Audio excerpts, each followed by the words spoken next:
그동안 다들 잘 계셨습니까? 오늘은 큰 스님 101법문 25페이지입니다. 그런 큰 스님들이 공부를 가르친 데 있어서 오매일려를 많이 말씀하셨으니, 이 오매일려라 하는 거는 막 자나 깨나 앉아나 서나 한 가지 딱 생각, 일려라면 일려 한 생각이 계속 유지되어야 됩니다. 오매일려를 많이 말씀하셨으니 오매일려의 관문을 통과하지 않으면 안 되는 줄 분명히 알아야 합니다. 통과하지 않으면 안 되는 줄 알아야 된다 그런 거는, 이 오매일려가 안 되면 부처님의 경지에 절대로 갈 수 없다 이런 이야기입니다. 자나 깨나 앉아나 서나 한 가지 생각. 그러니까 번뇌망상이 들어오면 안 된다는 얘기예요. 번뇌망상이 뭐고 알기 쉽겠고 잡생각입니다. 여러 가지 잡생각. 이제 지금 우리 보살님이나 거사님들 나이에 들어가면 저녁에 누우면 여러 가지 생각이 일어나잖아. 자석 걱정, 내 어떻게 또 살다가 죽어야 하는 걱정, 이 걱정 저 걱정 다 하다가 보면 잠이 안 옵니다. 그래서 이런 잡생각이 없어야 부처가 된다 이런 이야기입니다. 그러나 우리 중생들은 또 잡생각이 있을 수밖에 없습니다. 이 생각이 일어났다가 저 생각이 일어났다가, 그런데 일어나기는 일어나는데 행복하고 즐거운 생각만 일어났으면 참 좋을 낀데 힘들고 괴롭고 서글픈 생각까지 일어나는가 그렇습니다. 갠성이란, 이 갠성은 부처란 이름이라 깨달았다 이런 이야기입니다. 갠성이란 오매일려의 대무심지라 하는 것은 번뇌망상이 하나도 없다 이런 이야기입니다. 대무심지. 대무심지에서 깨쳐 인가를 받아야 하는 것입니다. 흔히 보면 나의 오매일려에 대한 법문은, 여기서 나의 오매일려에 대한 법문은 이 나의 하는 것은 성철 큰 스님을 이야기하고 있습니다. 성철 큰 스님이 나의 오매일려에 대한 법문은 어렵기 거지없고 보조 스님의 수신결은 쉽다고, 이 수신결은요 누가 짓냐면 고려시대의 성녀인 진울 보조국사가 진의 불교의 마음을 닦는 방법과 마음이 무엇인가를 밝히기 위한 이 저술한 책인데, 핵심 내용은 도노점수입니다. 도노점수가 뭐냐? 깨치고 나가지고 내 오래된 습관과 버릇을 지워 나가는 것입니다. 깨치고 나서, 그러면 여러분들은 지금 싹 다 부처를 다 깨쳤다는 이야기입니다. 이것을 스님은 이야기할 때 정오가 아니고 정덕을 한 것이 아니고 해오, 이해를 해가 깨쳤다 이런 이야기. 왜? 여러분들 마음 안에 뭐가 있나 싹 다 불성이 있기 때문에 이미 깨치고 나서 이제 닦아갖고 이제 그것을 다 없앤다. 이건 거꾸로 가는 이야기거든요. 지금 도노돈소라 하는 거는 앞에서 닦아갖고 한순간에 딱 깨친다. 깨치고 나면 무조건 다 끝이다. 내가 다 알아보는데 뭐 더 할 거 없다 이런 이야기고, 도노점수라 하는 거는 깨치고 나서 닦는다 이런 이야기거든요. 그래서 이것은 스님도 아직 공부가 미진해가지고 확실히 모르니 오늘 참석하신 우리 불자님들이 더욱 정진해가지고 정오를 하든지 해오를 해가지고 한 말씀 일러주시면 참 좋겠습니다. 이 돈점 농쟁이요, 성철 큰 스님이 물론 보조국사의 도노점수는 짝퉁이다 이래 pos습니다. 짝퉁이다 이랬는데, 이 보조국사님이 어디에서 체계를 이뤘냐면 전라도 가면 송광사라는 절이 있습니다. 거기에서 체계를 잡아갖고 송광사의 대표적인 선성입니다. 그런데 성철 스님이 조용하다, 요 중간에 스님 사리할 때 도노점수는 짝퉁이다, 도노돈수를 해야 된다. 이에서 두 팔을 나누기가 불교계의 오랜 싸움이 시작이 됐습니다. 자, 도노점수를 주장하는 것은 송광사 문맥을 중심으로 해가 일어났고, 도노돈수를 주장하는 사람은 근래의 고성, 한국 스님, 성철 스님, 고우 스님, 또 해인사, 전라도 그 백양사 그 큰 스님으로 계시던 그 퍼뜩 생각이 있네. 이런 선성들, 그러고 문경봉암사에 계시는 정명 스님, 이런 스님들은 도노 점수는 짝퉁이다. 도노 돈수를 해야 돼. 일타의 공부를 쫙 가다가 한목에 팍 터지면 그 이후에 우리가 배울 것이 없다. 무슨 말인 거 아니? 우리가 강명진을 공절을 하는 김현준 선생님께서 이런 이야기를 했거든요. 강명진은 일타스님하고 공저가 되어 있습니다. 책에 보면. 이 김현준 그 선생님이 주장하시는 것은 고무풍선 안에 우리가 살고 있는데 이 고무풍선 안에 사는 이게 전부인 줄 우리가 알고 있단 말이에요. 이놈이 빵 터지뿐 게 다 끝이라는 겁니다. 그대로 깨달았다는 거예요. 다 끝이에요. 그런데 도노 점수를 이야기하면 처음부터 이놈이 빵 터졌는데 또 닦아가야 된다는 이야기예요. 그래서 이 설이 맞는지 저 설이 맞는지는 이 스님도 공부가 미진하여 확실한 결론을 못 내리니 그것은 각자가 열심히 해라는 이야기입니다. 수신결은 이런 내용입니다. 수신결은 쉽다고 말합니다. 왜? 니나 내나 다 깨쳤다니까. 일단 깨쳤다니까. 방장스님의 법문은, 여기에서 방장스님은 성철스님을 말합니다. 방장스님의 법문은 일체망상이, 삼라망상이 모든 것이 다 떨어진 곳에서 다 떨어졌다 그러는 것은 번뇌망상, 미세망령까지도 떨어졌다는 이야기입니다. 떨어진 곳에서 오매일리가 되어 거기서 깨쳐야 한다고 하시니 이 공부는 하늘의 별 따기보다 어렵고 도저히 어떻게 손댈 곳이 없으니 수신결에서 망상은 잡생각을 이야기합니다. 망상이 그대로 있고 번뇌도 잡생각입니다. 번뇌가 그대로 기멸하는 것을, 기멸은 생겨났다가 없어짐을 반복하는 것을 기멸, 일어날 기, 멸할 멸 이래갖고 기멸하는 것을 확실히 아는 것을 견성이니 도노니 하고, 여기에서 확실히 아는 것은 지식으로 이해를 했다는 겁니다. 지식으로. 도노니 하고 객진 번뇌를 점처로, 객진 번뇌는 밖에서 들었다. 밖에서 잡생각이 들었다. 이런 이야기입니다. 객진 번뇌를 점차로 없애가는 것을 보림이니, 보림은 깨친 후에 수행을 한다. 이런 이야기입니다. 보림이니 점순이 하면 공부가 쉽다고 합니다. 이 수신계를 이야기하고 있습니다. 그러나 내가 잘하는 말이지만, 성철 스님이 잘하는 말이지만, 고려 중기 이후 2조로 내려오면서 큰 공부인이 옳게 나타나지 않았는데 그 이유가 어디에 있느냐 하면 수신결에 있다고 봅니다. 이 성철 스님이 강력하게 주장을 했어요. 왜? 고려 이후에 조선까지 내려올 때 큰 중이 안 나타났다는 거지. 왜? 뭐 때문에? 이 수신길 때문에 별이 났다는 겁니다. 모든 성. 내가 깨쳤는데 이제 닦아가면 되지. 다 깨쳤다는 거야. 니도 깨치고 나도 깨치고 전다 붙여라는 이야기. 그래서 이 수신결에 대한 모순에 대해서 큰 스님이, 여기에서 큰 스님, 그러면 성철 큰 스님을 이야기합니다. 강렬하게 비판을 했다. 여기에서 이야기하는 도노적인 점수를 이야기하고 있습니다. 다음 장으로요. 수신결에 보면 번뇌망상 이대로가, 번뇌망상은 여러 가지 잡생각이거든요. 번뇌망상 이대로가 견성이라 하고 하두를 안 해도 된다 하니 공부인이 날려야 날 수 없는 것입니다. 여기서 결론을 내려놓고 있습니다. 저건 다 깨쳤는데 공부할 사람. 오늘 참석한 보살님이나 고사님 싹 다 지금 붙여라는 이야기요. 여기에 의하면 깨쳤다는 얘기. 그런데 우리가 흔히들 붙여라 이런 용어를 안 쓰거든요. 깨달았다, 견성했다, 성불했다. 왜?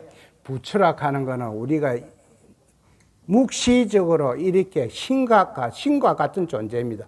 지금 부처님은. 그래서 우리가 내가 부처다 이런 소리는 안 합니다. 깨달았다, 성불했다, 견성했다 이러지. 부처라는 용어는 안 씁니다. 왜? 위대한 분을 우리가 따라갈 수가 없다. 신과 같은 존재다. 불교계에서는 이렇게 지금 이야기를 하고 있습니다.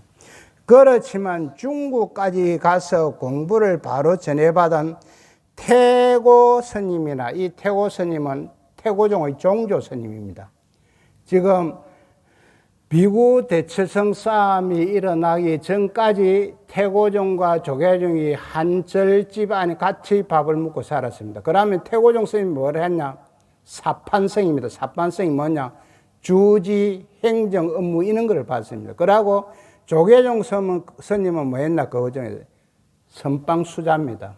수자인데 여기에서 그 당시에 종조 스님은 태고 스님으로 통일이 되어 있는데 비구 대처성 싸움이 일어나 갈라지면서 태고종은 종조 스님을 그대로 태고 스님을 이렇게 했고 조계종에는 다른 스님을 모셨습니다. 그래서 이것이 또 후대에 또 말썽이 생겼습니다.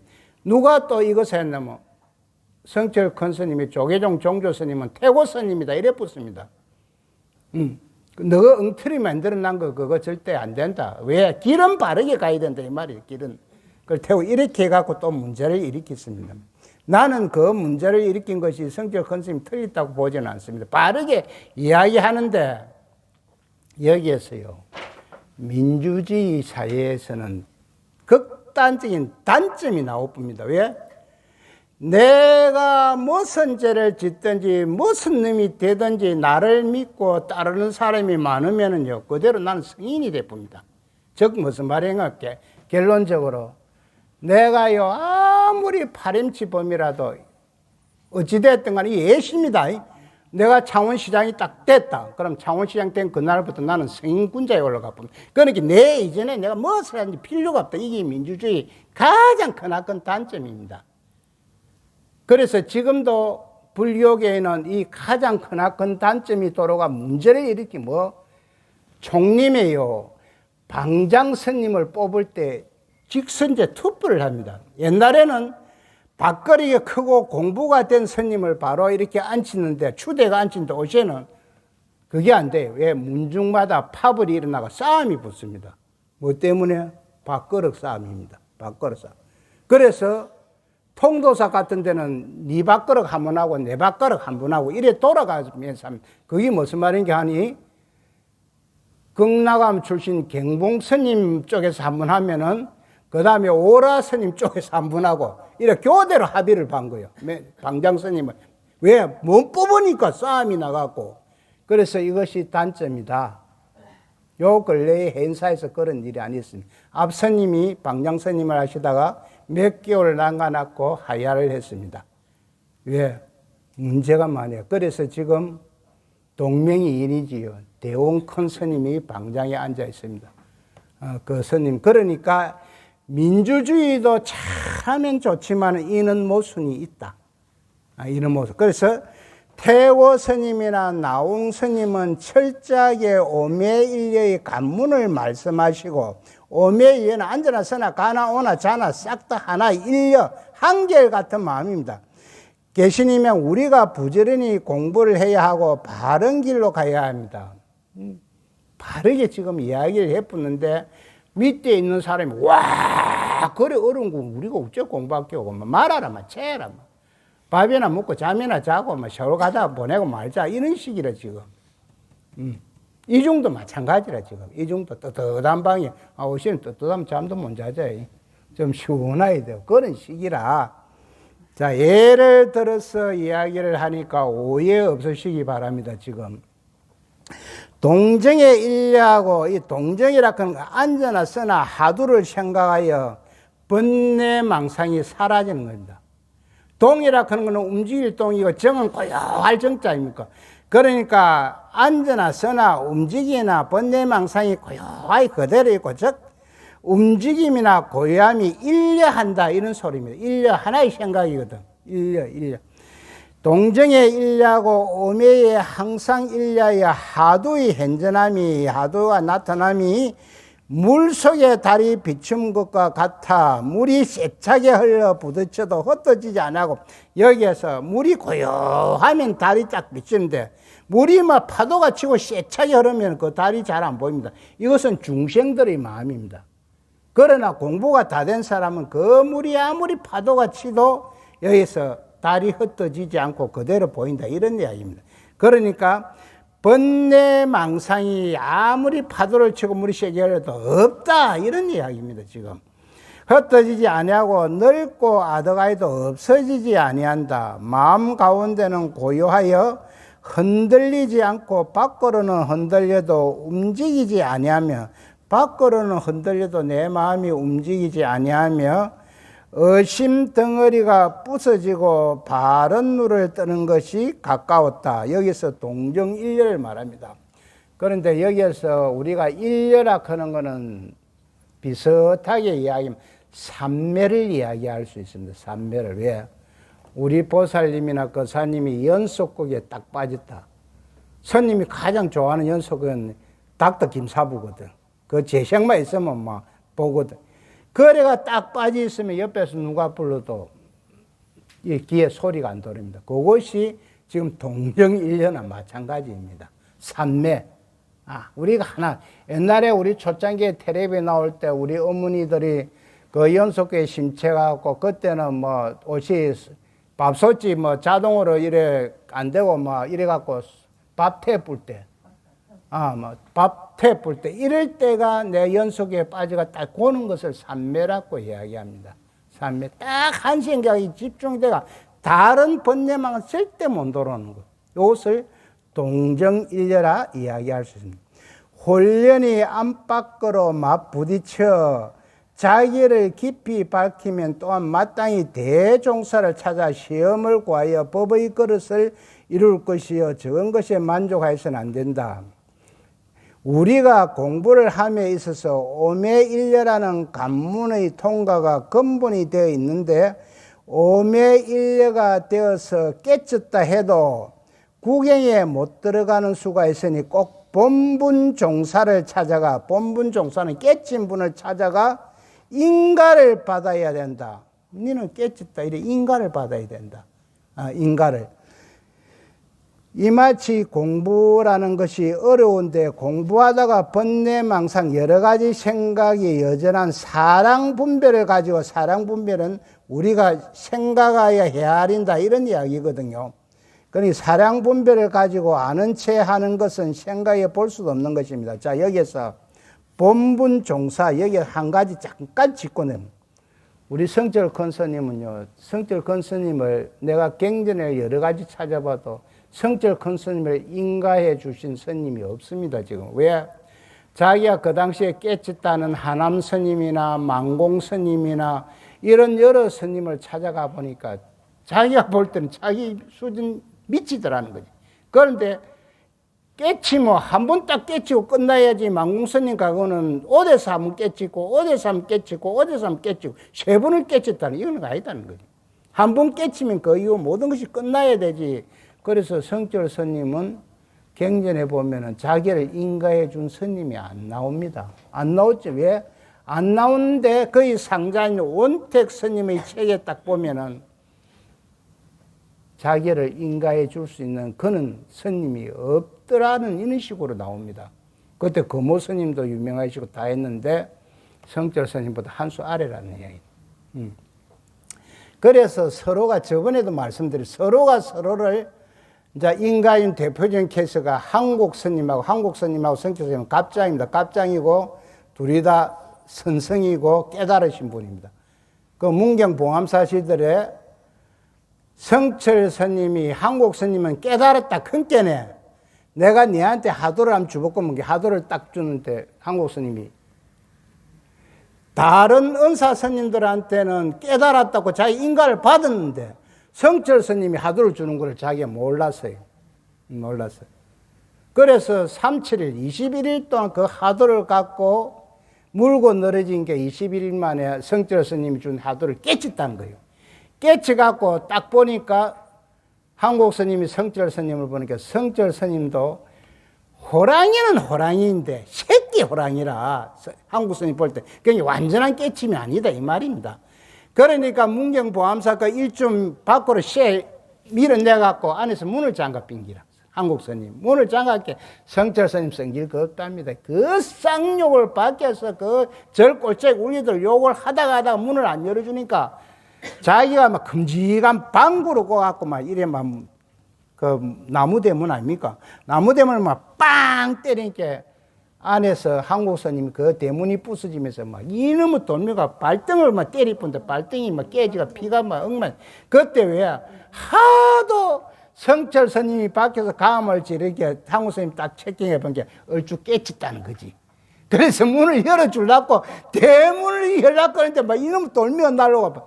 그래 둘이 이제 사랑방 같은데 봉암사에서 들어가고 둘이 막 이 법거랑을 하게끔 막 고성이 막 이것은 법전 스님의 말씀입니다. 법전 스님이 그때 최고 막내들 들으니까 막 그 사랑방에서 소리가 나오는 게 두 호랑이가 짖는 게 막 그 문경 보면서 꿍꿍 울리더라는 거예요. 그러다 난주께는 이제 서로 인가를 했는가 봐요. 니도 깨치고 나도 깨치고. 그래서 그때는 막 박수를 치고 이 막 발부 사진 건 어디 가쁘고 박수를 치고 서로 아등고 난리가 났다는 거예요. 그래서 유일하게 성철 큰 스님이 인가를 받은 사람은 한국 스님입니다. 한국 스님한테 인가를 받은 거예요. 이런 이야기가 참 읽어보면 재미는 있습니다. 재미는 있지만은 이 경지가 매우 어려운 경지입니다. 정말 공부요. 우리나라 지금 스님들이 한 4만 명에서 5만 명 되는데 참 이래 깨친 분들이 저는 잘 모르겠습니다. 거의 없다. 그러나 지금 스스로 깨친 분은 많습니다. 한 10명쯤 됩니다. 내가 깨쳤다. 내가 깨쳤다도 내가 부처다 소리는 잘 안 하거든요. 그러니까 우리 보살님들도 한 가지 소원을 이루려면은 기도와 수행을 정말 열심히 해야 되는데, 이렇게 스님 요가지 뭐 또 가끔 보면 친정집에 가듯이 그래 오거든. 그래서 평생 댕기도 헛일입니다. 친정집에 가듯이 생각하고 그립고 이러면 하면 오봤다가 왜 기도와 수행은요 밥 먹듯이 돼야 됩니다. 그래 안 되면 안 됩니다. 밥은 삶에 안 먹으면 배고파서 못 견디잖아. 기도도 그래 돼야 됩니다. 기도하는 사람들요 하루만 안 해도 그날은 찝찝해서 못 삽니다. 그거는 나의 경험입니다. 나의 경험. 하루만 해도 하루 종일 허전하고 뭐가 불안하고 찝찝하고 이렇습니다. 자, 그런데 요즘 우리 성계에는 선성들의 세계 이런 이야기입니다. 성계에서는 이 병이 너무 깊어. 이 병이 뭐 수신기로 보고 나는 깨쳤다. 이 병입니다, 지금. 깨쳐갖고 닦아간다. 이 병이 한 철, 두 철 하면 뭐 좀 알았다고 큰 소리 치는 사람들이 있으니 여기서 사람들이라고는 스님들을 이야기합니다. 있으니 한심한 일입니다. 성철 큰 스님이 볼 때는 한심하다는 거지. 이게. 있을 수가 없는 일. 오매일례가 되었나 안 되었나 스스로 생각해보고 양심을 속이지 말아야 합니다. 자, 이 중요한 단어가 하나 나옵니다. 스스로 양심을 속이지 마라. 왜? 우리가 하도 이 공안이라 하는 게 1700개 정도 됩니다. 머리 좋은 사람은 1700개를 애워본답니다. 애워가지고 큰 스님이 요래 살 물으면 자기도 고서 요래 싹 답하고 1700개를 자기가 다 애우고 있으니까. 그럼 조리 물으면 또 조리 대답하고. 그러니까 그 1700 공안 하도록 물어본 게 다 뭐 수술하거든. 그러니까 어쩔 수 없이 쏘가갖고 인가를 해주는 일이 극히 있는가 봐요, 인가를. 그러니까 자기 양심을 속이지 마라. 왜? 머리 좋은 사람은 다 한경도 다 예쁜다 겁니까? 한경도 머리 좋으신 분들.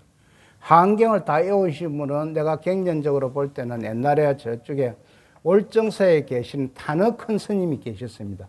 그 큰 스님이 한경을 다 외웠다 그래.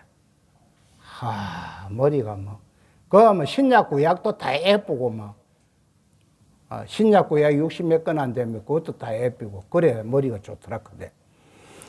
크게 죽은 사람이 불법 도리가 전혀 없어서 햄묘덕실까, 이 햄묘는 묘함 이렇게 해석할 수 있습니다. 햄묘덕실과 시비장단이 여기에 이르러서는 다 못 이렇게 쉬었으나 사람의 이를 팽지해서 죽은 사람이라 하였다. 모름지기 저쪽으로 뚫고 지나가야 되면 혹 의지하거나 이해하면 아무 관련이 없느니라.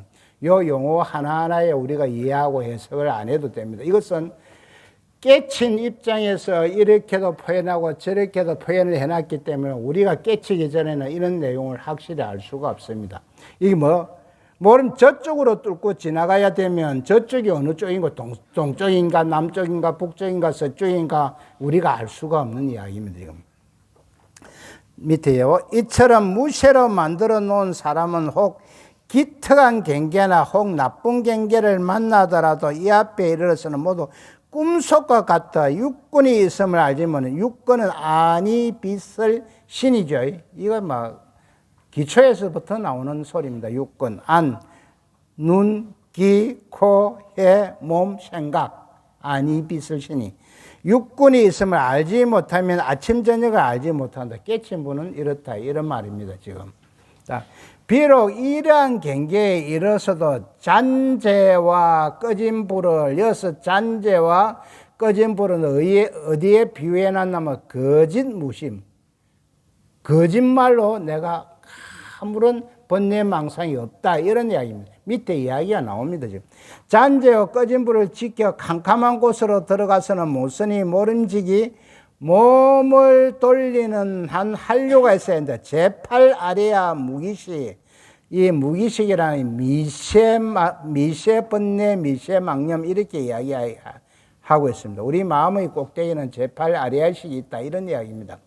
제8 아래야 무기식의 거짓무심이 이제 나오네요. 거짓무심 찬재와 죽은 불에 집착하여 몸을 돌리는 한류를 못 얻으면 영원히 사지라 그런 건 죽을 곳 이렇게 이야기할 수 있습니다. 사지에 매몰되고 맙니다.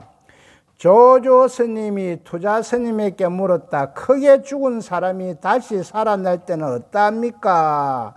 이렇게 물으니까 밤길 가는 것을 허락하지 아니하고 날이 밝아 가야 할 것이다.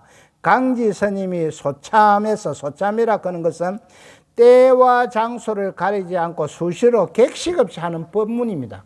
때와 장소를 안 가리고 수시로고 막 객식을 떠나서 하는 이 법문 설법입니다. 소참에서 이 법문을 거론하고자 말씀하였다. 만약 크게 죽어서 다시 살아난 이 시절을 알면 밝음 가운데 어둠이 있으니 어둠을 서로 만나지 말고 어두운 가운데 밝음이 있으니 밝음을 서로 만나지 말라 할 것이니라. 이것은 지금 깨친 입장에서 이야기하기 때문에 우리가 그렇게 이론적으로 알 필요는 없습니다. 오늘은 여기까지만 하겠습니다.